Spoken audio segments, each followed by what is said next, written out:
Hello again. Welcome to our study. Number 47. 47 verses that we look at that don't seem to make a whole lot of sense to us. Well, this one is very simply rings.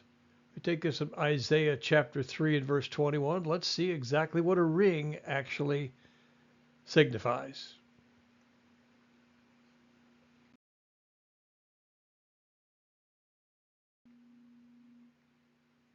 When Pharaoh committed the government of Egypt to Joseph, he took his ring from his finger and gave it to Joseph. Genesis 41. After the victory of the Israelites over the Midianites, they offered to the Lord the rings, bracelets, and golden necklaces taken from the enemy. James, in James 2 and 2, distinguishes a man of wealth and dignity by the ring of gold that's on his finger. Well, the ring was used chiefly to steal with, and the scriptures generally assign it to princes and great persons, as the king of Egypt, Joseph, Ahaz, and others. The patents and orders of these princes were sealed with their rings or signets, an impression from which was their confirmation that something was going to be done or we're going to do this or that. The ring was one mark of sovereign authority. Now that's the key, sovereign authority. Well, Pharaoh gave his ring to Joseph as a token of authority.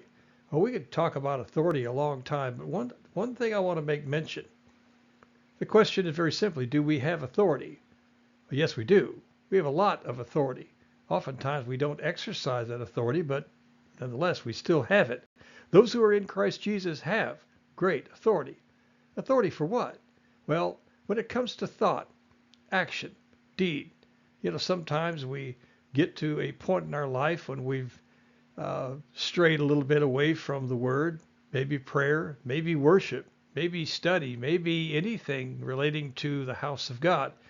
And all of a sudden, there are thoughts that enter our mind. Those are thoughts that God is not pleased with. Now, we have no control over what enters our mind, but we do have the authority over what we do with it. So, we can cast those thoughts aside. We can cast those actions aside. Those things said, those things done, those things even considered. We can cast them aside if they do not bring God glory. So, yeah, you have authority. Use it wisely. Use it effectively. Use the authority that you have in Christ Jesus. Well, that will conclude this one. We'll see you on the next one. Be blessed and be safe.